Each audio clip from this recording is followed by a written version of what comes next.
Alessia lurched into a run as a blonde wolf sprang from the bush to her left. Shit, she thought, while the wolf snapped at her hind legs. And I was being so careful. She made a rule of staying away from pack wolves and their territory. Rogues weren't welcome in any shape or form, and were more often than not killed on sight. Not to mention staying away from other wolves meant that there was less of a chance of her father finding her. Or worse, him. A speeding reddish blur appeared on the left of her peripheral, cutting down her chances of escaping unharmed. Great, another one, she thought in her panic. Both wolves snapped at her hind legs like a chew toy they desperately wanted. It seemed a game to them. Who could catch the rogue first? But it wasn't a game to Alessia. She sprinted with all the strength she could muster, spurred on by the terrifying thoughts of what they would do if they caught her. And what if they weren't pack wolves at all? She kept distance between herself and the nearby pack borders, so it could be possible that these wolves were part of his army. Could she have gotten lost in her desperation to get as far as possible, and instead wandered too close? If these wolves were his, they would force her to return to him, and she could not allow herself to be dragged back. She pushed her lupin body, shifting the surrounding forest into smudges of brown and green, not concerning herself with where she was going, only that she had to outrun the wolves that chased her. In her haste, Alessia narrowly missed a tree trunk that had blocked her path. She managed to avoid hitting it headfirst, but her left shoulder meshed painfully with its hard surface, and she was thrown off balance. She skidded on the forest ground, hurriedly attempting to get back on her paws. However, every time she placed her leg on the ground, her shoulder screamed in protest. She lifted her paw off the ground, pulling the limb protectively close to her body, and stood on her good 3 legs. The blonde and red wolf had not hesitated to cage her in. They were only 2, but still 2 more than she could take on in her state. Alessia growled at her pursuers, despite the liquid fear pumping rapidly from her heart. They would not take a submissive wolf back. She resigned to fight as best she could. "Back off," she barked at her offenders, their teeth looking menacingly large as they snarled back at her. "Afraid, rogue?" taunted the blonde wolf. In spite of the opposing threat these 2 still held, Alessia couldn't help her internal relief. Rogues did not refer to other rogues by that term, and if these pack wolves knew who she was, they wouldn't refer to her as such, either. She was safe from her father, and him. However, now her grave was sealed. These wolves did not mean to capture her, but outright murder her on this forest floor. "I'm not afraid of you," Alessia growled, hoping she sounded a lot braver than she felt. The reddish wolf snapped his jaws in annoyance. "Then you're a dumb rogue at that." He launched himself at Alessia. She tried to evade, but he latched onto the leg under her injured shoulder as she jumped away. He bit down hard, piercing through fur and flesh.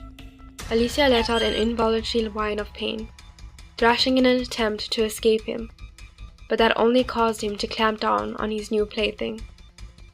No matter how she writhed, he was too strong for Alessia to shake off. Too weak to fight and too weak to run, she thought glumly, the hopelessness of her situation sinking in. Dying after just a year on your own. How pathetic. A mass of black passed Alessia's vision, and in the next second, the red wolf was ripped from her leg, his teeth leaving deep gouges behind. She allowed herself to collapse to the ground, whining as dark blood stained her white fur. Her eyes flicked up in search of what had caused the red wolf to be yanked from her so violently. Before her, barely a meter away, stood a menacingly large black wolf, bristling angrily. The blonde wolf shrunk back in face of the new predator. The red wolf, who had been thrown against a tree, came limping back to face its attacker, but not to retaliate. Both wolves bowed in submission, and Alessia knew instantly that this was their alpha. She blanched, disliking her odds considering the new arrival. She couldn't hear what they were saying, and assumed they were communicating telepathically, as packmates do. Perhaps it would be wise of her to use the time they spent conferencing to disappear. However, as she was about to stagger her way up, a sharp growl alarmed her, and she stilled. Her two offending wolves sprinted away towards their territory, leaving Alessia with their alpha. The black hellhound turned to her, his eyes a bright and furious emerald as they scanned her lupin body. "Leave," he growled finally, a simple word that carried a number of repercussions should she disobey. A moment ago, Alessia had been ready to take her opportunity to run. But now, the adrenaline ebbed from her. She was lightheaded from exhaustion and blood loss, and not ready to get off the ground.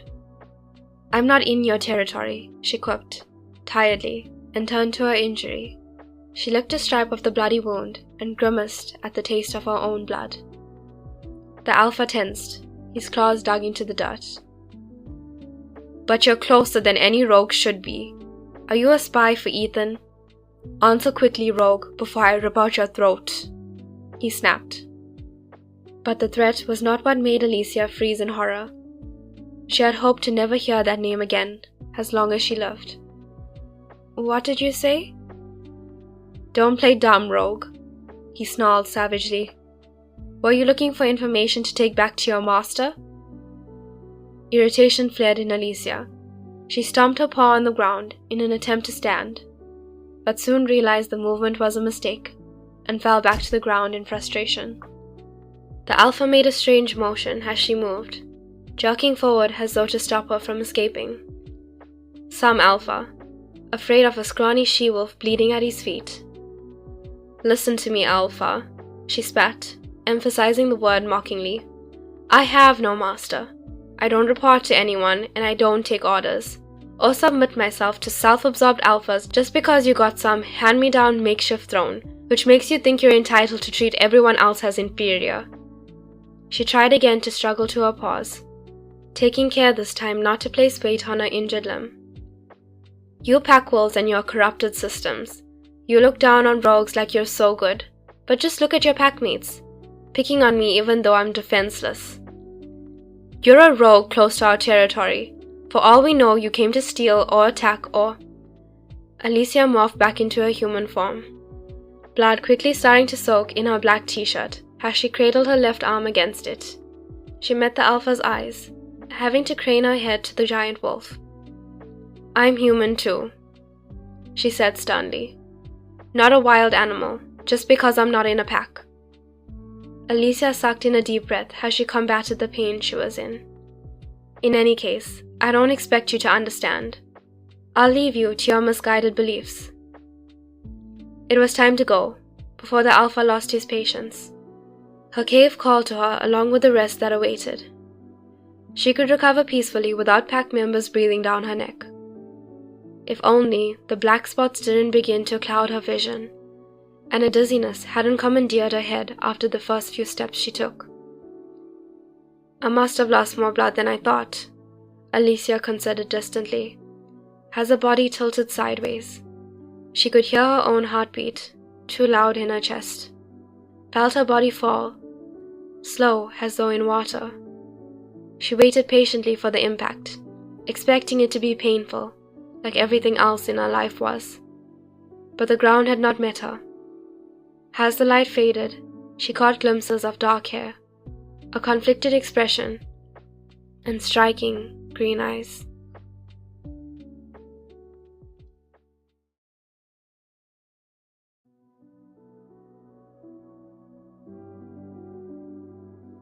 Alessia's lips stretched into a smile. The bed she lay on compelled her to sink into her dreamscape and never reawaken. Her eyes snapped open as the idea crossed her waking mind. She jolted upright, staring at the bed she was quite sure she didn't have. Alessia's head swirled by the sudden movement. She shook it off, needing to understand where she was immediately. In the wide room Alessia had woken up in, identical single beds lined the two opposing walls, all neatly made with a thin cream blanket and a single white pillow, a bedside table accompanying each one. On the far side of the room were built-in cupboards spanning the wall, a hole cut in the center. In the gap was a small white marble counter and sink. It looked like an infirmary. But how would Alessia have gotten here? She touched her arm to check her wound, or what used to be her wound. Her arm was bandaged and she felt no pain. Someone had helped her. Alessia reasoned that the Alpha must have brought her back to the pack to be healed, but she couldn't understand why. Rogues were better off dead in the eyes of pack wolves. A woman entered the infirmary and Alessia tensed, readying to escape. However, as the woman approached carefully with a gentle smile, she hesitated. She was pretty, with golden beige skin and long, loose, chocolatey curls framing her face. As she neared, Alessia caught sight of streaking grey hair and met warm, coffee-colored eyes. The woman's smile was adorned by deep smile lines that added to her beauty. "Good to see that you're awake. How do you feel?" she asked and patiently waited for the answer. Alessia placed her back firmly on the headboard. She could not let a kind smile lower her guard.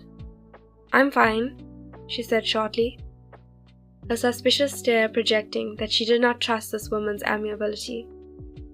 The woman did not attempt to move closer, but ordered, mildly, "Flex your arm for me, like this." Alessia watched the demonstration and reluctantly followed the action. She was rewarded with an approving nod. "Your name is?" the woman inquired. Alessia hesitated, before deciding there wasn't much harm in a name. "Alessia. Alessia," she repeated with care. "It would seem that you're not eating enough, Alessia. Your body cannot heal with what it does not have. I've given you a protein supplement to heal you up right now, but try to hunt more often going forward, okay?" Alessia retorted defensively. "I was going to hunt, but I was interrupted, which I apologize for," said a firm voice from the doorway. The Alpha from the forest stood leaning on the doorframe, a picture of reluctant determination. Alessia saw his human form now, where she could only see a fuzzy version before. Raven black hair fell in slight waves, but was trimmed neatly to not obstruct his eyes and kept above his neck. His green eyes were light, like a field of grass was captive in his irises, so unlike the ferocity she had met with before. His sun-kissed skin glowed in the fading sunlight, faint scars decorating them proudly, and muscles strained against the fabric of his short-sleeved black t-shirt as he crossed his arms. "My wolves had no right to attack you while you weren't imposing on our territory," the Alpha continued. Alessia tilted her head and narrowed her eyes, not expecting the apology at all. "That must have been hard for you to say." He remained silent and unflinching. She let out a long breath and said, "You shouldn't have to apologize for other people's mistakes. It's not your fault. But thank you for bringing me here." His reply was almost automatic. "They're my pack, and therefore my responsibility. And you're welcome." He turned to the kind woman. "Is she ready to leave?" She nodded once, respectfully answering, "Yes, Alpha." Alessia hopped off the bed, noting that her bloody shirt had been replaced by a loose, dark purple one. "At least I got something new out of this whole ordeal," she thought. She turned to the woman, who she assumed was a healer. "Thank you for helping me." The woman's kind smile had not ceased for a moment. "Of course, dear. Don't forget what I said about eating more." Alessia nodded. As she turned to the Alpha, she wondered, sadly, when the next time she'd experience such generosity again. The Alpha led the way out in a subtle hurry. Alessia reasoned that her presence must make him anxious. Perhaps the pack was antsy with the rogue in their territory, or didn't know she was there at all, considering how they skirted around it, likely avoiding another breathing soul at all costs.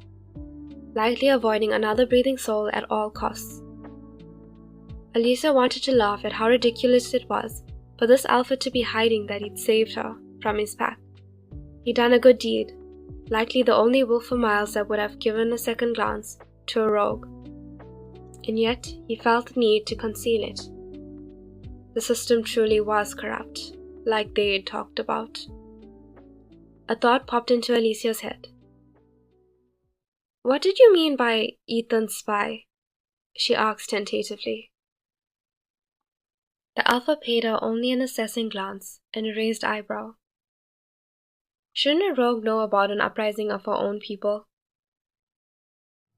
Had it been a different topic, a different person they were referring to, Alessia may have snapped at his patronizing tone. But she'd seen firsthand the evils that he spoke of, had hoped and prayed that Ethan's plans never rose to see the sunlight. Every word, uttered in vain.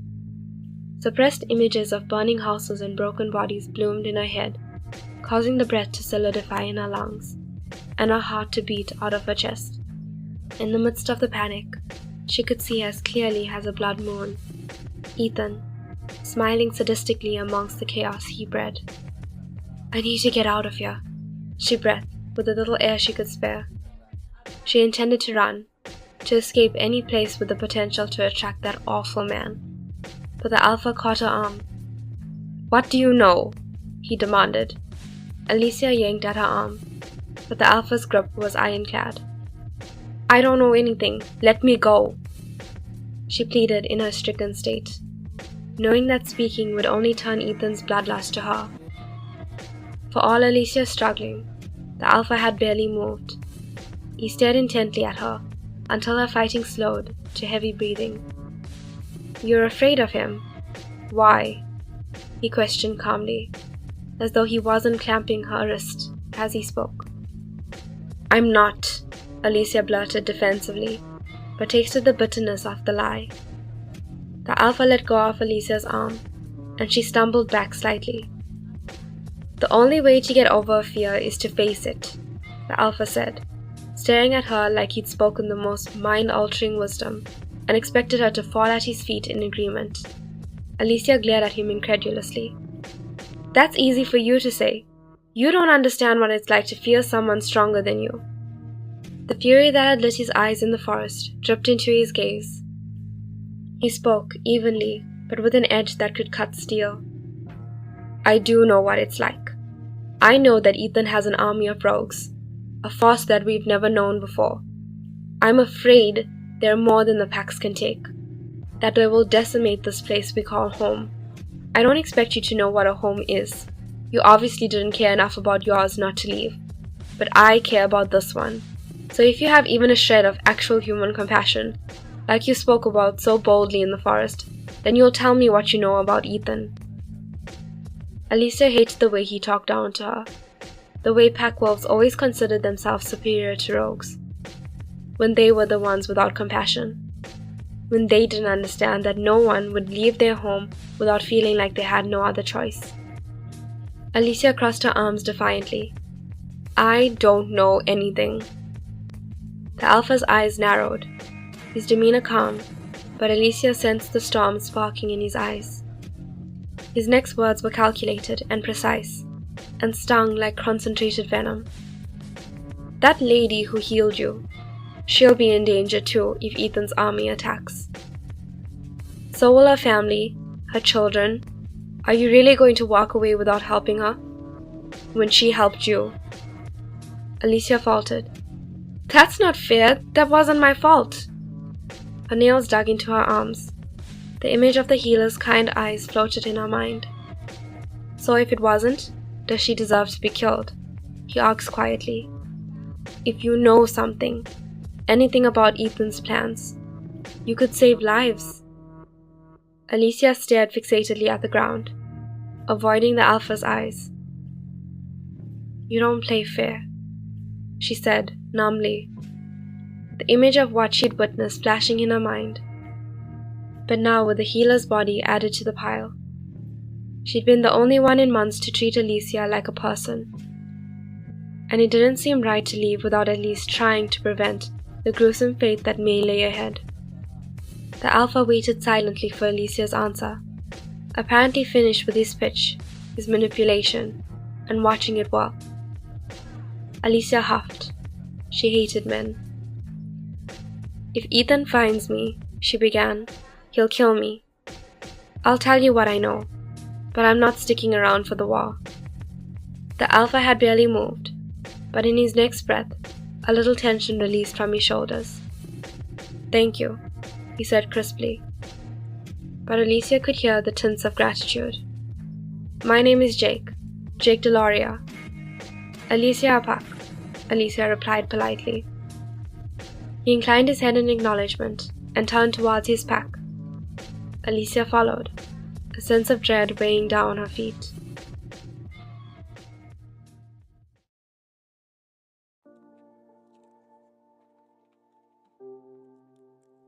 Alessia dragged behind Jake as they made their way through the heart of the pack village. Though her flight instinct pumped through her muscles, she found it in herself to appreciate the beauty of the pack. The houses were integrated amongst the trees that grew tall and shadowed them. The sunlight projected through the leaves, creating artful patterns on the ground, the occasional bird silhouette adorning the overlapping image. Each house was unique to the next, and spacious enough for some to have a toddler-sized playground set or a little garden. The place was alive with light and warmth, so unlike where Alessia grew up. Pathways laced between the buildings, well worn into the ground, and they walked one with many people milling around. She fidgeted uncomfortably under the attention of most present, ceasing their activities to gawk at her. But she kept her head up, and her gaze trained firmly on the way ahead. "Did we have to parade through the village?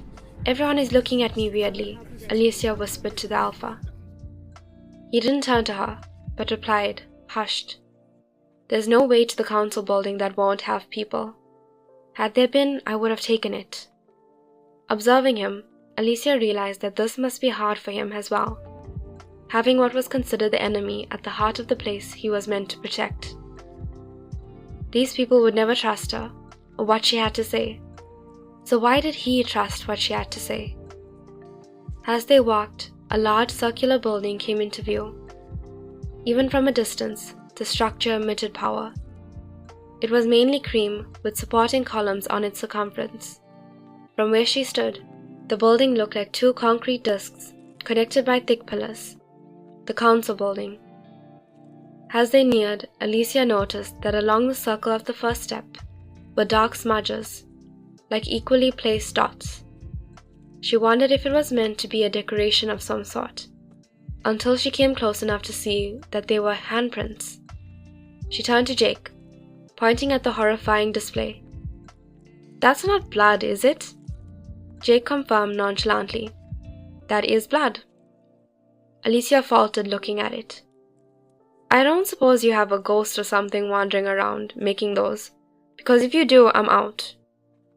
He huffed. "No, those are the handprints of the alphas of the pack." Alessia looked at it dubiously. "A message to your enemies, I assume?" His eyes scrunched as though puzzled. "No, it's an oath. You'll notice that the handprints are all low because every alpha kneels to pledge that they serve the pack as much as the pack serves them."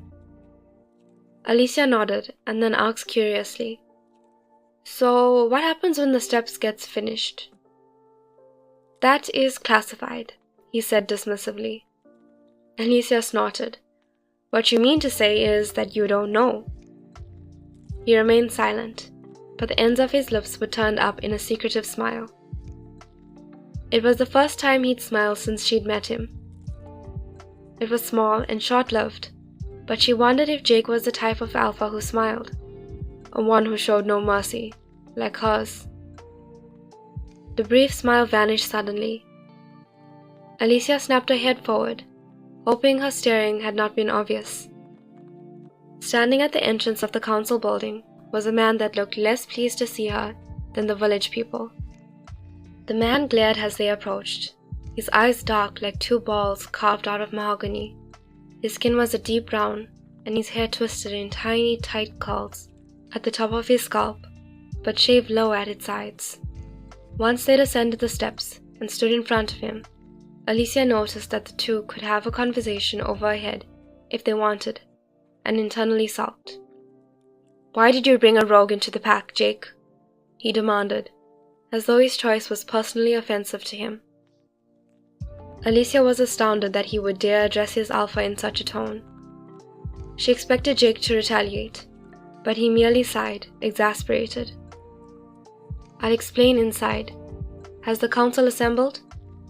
The man nodded once, and Jake passed him into the building. When Jake passed, the man turned his vengeful gaze back on Alessia. She hurried after, getting the distinct feeling that this man would behead her if she lingered too long. He followed her closely. She could almost feel his menacing breath. They entered the first room, and Alessia froze. The amber eyes of the man she'd grown to fear met her gaze. His ash-blonde hair fell so gracefully upon his face that it made him look like an angel, but he was far from. Seeing his face was enough to trigger a deep-set panic in Alessia, and she had to command herself to breathe and to remember that he was not here in flesh, but in a pixelated projection. She'd been so engrossed in Ethan's image that she hadn't immediately noticed the others in the room.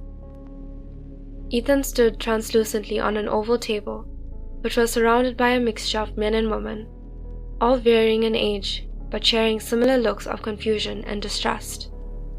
Alessia wanted nothing more than to disappear in a puff of smoke. She stepped back, overcome by the sudden urge to leave. But Jake, at her side, placed a hand on her back to stop her. She glanced at him, her discomfort plain to see, and wrapped her arms around herself, digging her nails into her skin in an attempt to calm down. Jake urged Alessia to the cushioned benches against the wall, and then walked to the head of the table. The man who glared at her like she'd stolen his long-lost love took the seat next to him. He must be the beta, she realized. She couldn't imagine anyone else with the courage to snap at their alpha. "Thank you all for attending today," Jake greeted the room. "I'm aware that you must be confused as to why I invited a rogue into the pack. It has been brought to my attention that this rogue has information about our threat." He gestured to the projection at the center of the table. But all heads swiveled to Alessia once again. Jake inclined his head to indicate that she should speak. Alessia rose from her seat timidly, nervously fidgeting with her fingers. Nevertheless, she firmed her voice and spoke. "This man, Ethan Alessia, was part of the South Forest Pack. He was the Alpha son." An eruption of voices exploded in the room, and Alessia jumped back, expecting someone from the council to attack her. "Quiet!" Jake shouted, bringing order to the room. Silence bloomed immediately, and Jake sighed. One person at a time may address her.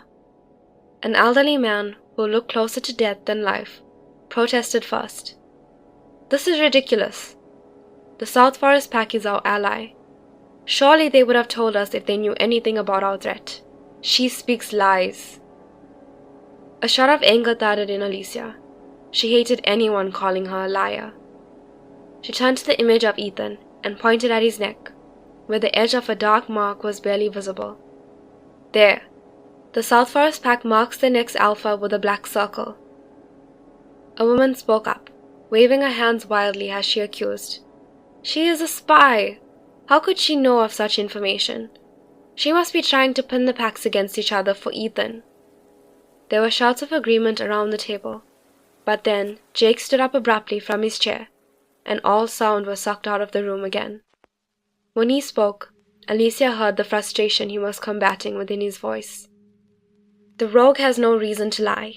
She was ready to flee, however I convinced her to assist us with anything she knew. I'm not asking you to trust her, but let her at least finish giving her information before jumping to conclusions." He sat back down and turned to Alessia, gesturing for her to continue. She inclined her head to him, thankful he stopped the chaos, and continued. "Ethan is from the South Forest Pack. However, he was banished." She stared at Ethan's image at the table center, trying to sort through the jumble of things that he'd told her. He said that it was due to his views, but I suspect it had something to do with him killing his father. A man, looking to be in his late 40s, spoke, calmly, but with a slightly patronizing edge. Why would Luna Rose lie about her mate's death? Alessia shrugged. I couldn't tell you that. Ethan did make it sound as though he was after something, though. Something ancient and powerful. He said when he got it, the Pax would fear his name, or something along those lines. He was rather dramatic like that. Though Alessia spoke lightly, at the time when Ethan had spoken those words to her, she had been so terrified that she could not move. A woman, possibly in her late 20s, probed. Ethan shared this information with you. The both of you must have been close. Alessia heard the implication in her words, and she replied shortly, We were, until I realized he was a madman. Then I escaped him, and haven't heard word of him until now. Alessia stared fixatedly at the man she'd once trusted. He mentioned that he planned on wiping out the elders and the older generation that did not believe in his cause. Ideally, I suspect he preferred to only work with children and teenagers. He believed they would be easier to mold into his image.